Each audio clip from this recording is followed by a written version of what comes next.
जय माता दी आप सभी को। आज हम आपको इस वीडियो के माध्यम से जप के यथार्थ स्वरूप के बारे में हम वर्णन करेंगे कि जप क्या है, जप के बारे में, जप का मूल अर्थ है क्या है। हम सभी इस वीडियो के माध्यम से बताएंगे आपको कि मंत्र क्यों शक्तिशाली होते हैं और जप हमारे भीतर कैसे हमें बदलता है, हम जप कितने प्रकार के होते हैं और जप का और श्वास का कितना गहरा संबंध होता है। इस वीडियो के माध्यम से हम आपको बताएंगे। जय माता दी आप सभी को। जप शब्द मात्र 2 अक्षरों का है, लेकिन इसका अर्थ अनंत है। जप योग, मंत्र साधना और आध्यात्मिक उत्कर्ष का सबसे सरल, सबसे सुलभ और सबसे प्रभावशाली मार्ग माना जाता है। ऋषियों ने कहा है, जपो तपः, अर्थात जप ही सर्वोच्च तप है। आज के इस वाचन में हम जानेंगे कि जप क्या है, जप का वास्तविक स्वरूप क्या है, मंत्र क्यों कार्य करता है, जप साधक के जीवन में कौन कौन से परिवर्तन लाता है और जप को सफल बनाने का तरीका क्या है। सबसे पहले हम जानेंगे नंबर 1 पे जप का मूल अर्थ। जप का अर्थ है मन, शब्द और श्वास की एक धारा में बहकर मंत्र के स्वपन में स्वयं को जोड़ देना। जप केवल शब्दों का उच्चारण नहीं, जप एक ऊर्जा का प्रक्रिया है जिसमें श्वास मंत्र का वाहक बनती है, मन मंत्र के अर्थ में स्थिर होता है, हृदय दिव्यता को ग्रहण करता है और साधक की चेतना मंत्र की चेतना को एकाकार होने लगती है। जप का यथार्थ स्वरूप है ध्वनि को शक्ति बनाना और शक्ति को चेतना में बदल देना। यही कारण है कि संसार के हर धर्म, हर परंपरा, हर गुरु शिष्य परंपरा में जप की शक्ति को विशेष महत्व रहा है। चाहे ओम हो, राम हो, काली हो, कृष्ण हो, वाहेगुरु हो या कोई अन्य मंत्र, सबका सार एक ही है, ध्वनि को दिव्यता से जोड़ना। इसे बोलते हैं जप का मूल अर्थ, जो हमें जप शक्ति के माध्यम से प्राप्त होता है। ये हमारी चेतना को बदल देता है शक्ति में। नंबर 2 पे है मंत्र क्यों शक्तिशाली है। सृष्टि ध्वनि से बनी है, वेद नादो वे ब्रह्मा, पूरा ब्रह्मांड ही नाद है। किसी भी मंत्र की शक्ति 3 तत्वों से बनती है, जैसे ध्वनि, स्पंद और चेतना। जब साधक मंत्र का जप करता है तब ध्वनि की तरंगे साधक की आभा मन और मनोवृत्तियों को परिवर्तित करता है। ध्यान रखिए, मंत्र कोई जादू नहीं है, मंत्र विज्ञान है और विज्ञान ऊर्जा का स्पंद, वाइब्रेशन का और चेतना का एक मंत्र है। मंत्र में बीज शक्ति होती है, शब्द की शक्ति होती है और देव की शक्ति होती है और साधक का समर्पण शक्ति भी जुड़ जाती है।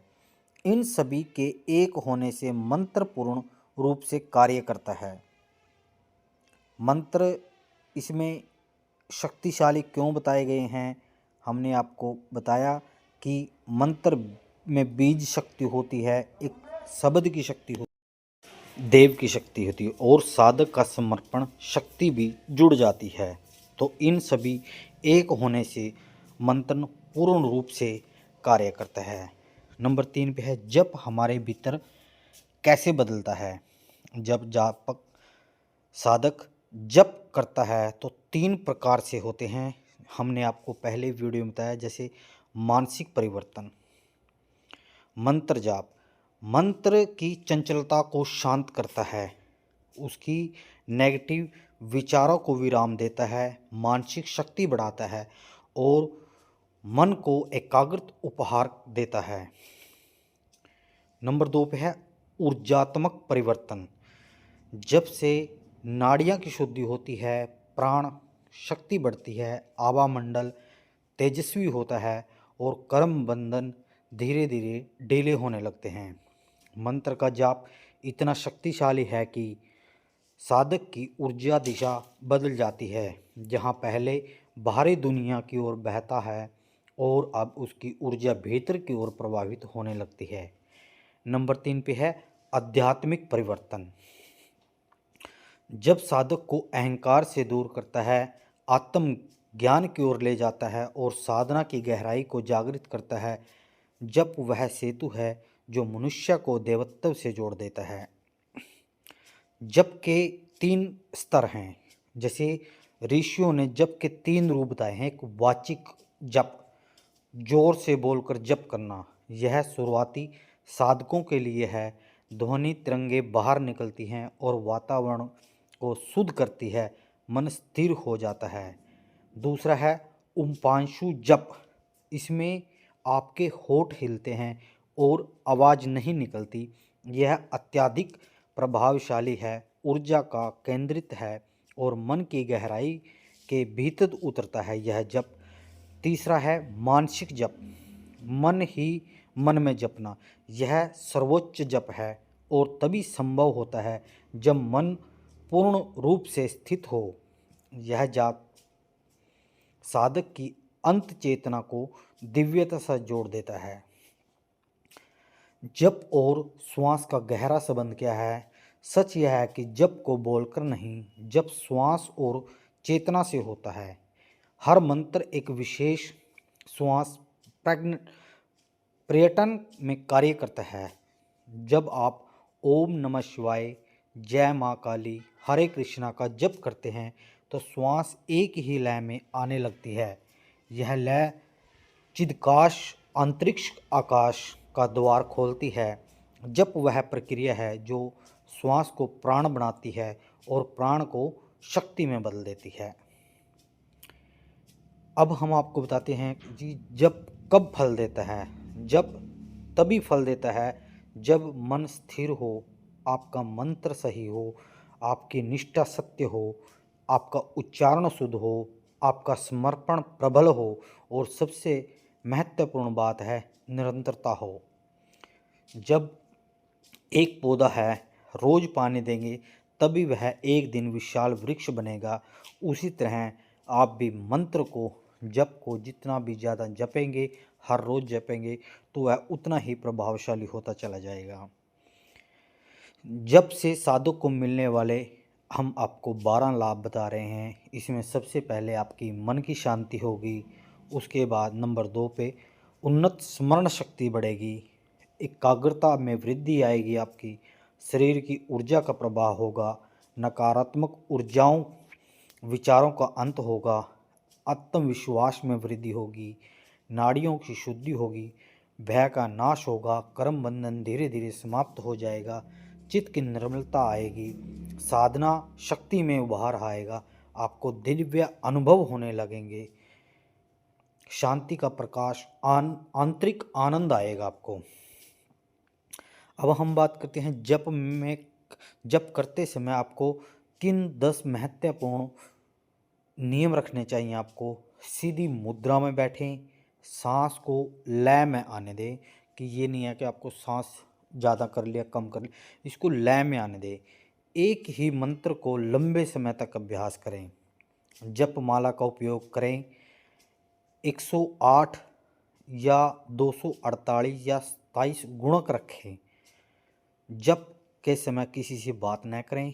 माला को कमर के नीचे न आने दें। शरीर पर किसी देवी देवता की मूर्ति का स्पर्श न होने दें। जप की दिशा पूर्व या उत्तर में होनी चाहिए। जप के बाद 2 मिनट शांत बैठकर ऊर्जा को स्थिर रखें। ये हमने आपको जप करते समय 10 महत्वपूर्ण नियम बताए हैं। आप बड़े ध्यान से इनको समझना। जप के हमने मिलने वाले लाभ भी बताए हैं आपको। अब हम आपको बता रहे हैं कि जप कब नहीं करना चाहिए।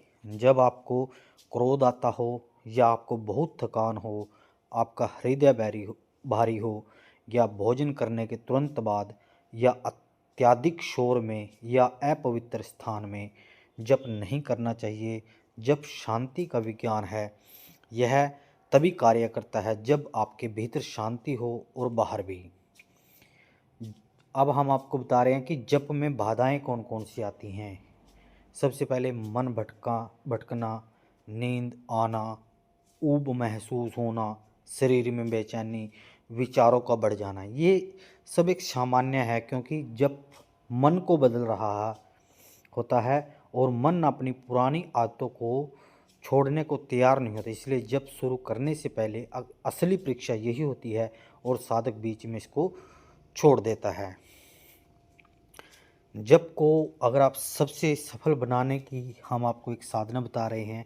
जप सिद्ध करने के 3 अनिवार्य हैं। आपको अपने देव, अपने जो भी आपके देवी देवता हैं उसके प्रति संपूर्ण श्रद्धा होनी चाहिए, आपकी भक्ति होनी चाहिए और निरंतरता होनी चाहिए।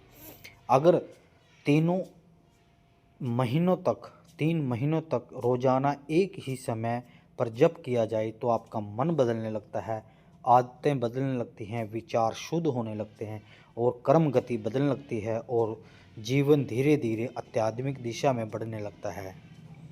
जप का सर्वोच्च सत्य क्या है? जप का अंतिम स्वरूप केवल इतना ही नहीं कि आप मंत्र बोलें। जप का वास्तविक स्वरूप है मंत्र साधक का हो जाए और साधक मंत्र का हो जाए। जब मंत्र भीतर हर श्वास में उतर जाए, जब हर हार्ट बीट में मंत्र की ध्वनि सुनाई दें, तब वाणी, मन और कर्म मंत्र के अनुरूप हो जाएं, तभी जप का चरम रूप प्रकट होता है। जप का अंतिम सत्य यही है, जप करने वाला साधक नहीं होता, जप करता हुआ केवल मंत्र होता है। जप केवल साधना नहीं है, जीवन की दिव्यता में बदलने वाली एक पूर्ण प्रक्रिया है।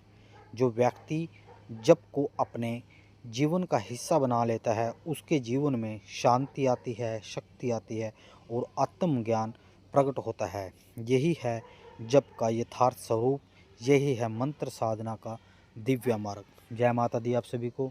आज हमने इस वीडियो के माध्यम से आपको जप के यथार्थ स्वरूपों का वर्णन किया है कि कैसे आप इसमें जप करते हुए क्या क्या सावधानियां रख सकते हैं, कहाँ पे हमें जप करना चाहिए और कैसे हमने जप करना चाहिए। इस वीडियो के माध्यम से हमने आप सभी को बताया। अगर आपको जानकारी अच्छी लगे तो माँ भगवती का जयकारा ज़रूर लगाएं कमेंट में और माँ भगवती से ज़रूर जुड़ें। हम माँ भगवती की इस यूट्यूब चैनल पर माँ भगवती की 1.25 करोड़ दंडवत प्रणाम की सेवा लगा रहे हैं। आप सभी ने देखा होगा वीडियो में। आप सभी कुछ न कुछ माँ भगवती की सेवा ज़रूर लगाएं और माँ भगवती के गुण रहस्य, जितने भी माँ भगवती की रहस्य हैं, जब साधनाएं हैं, माँ भगवती के स्रोत हैं, कवच हैं, अर्गला कीलक, तो हम माँ भगवती की इसमें सभी प्रकार की जानकारी आपको पहुंचाते रहेंगे।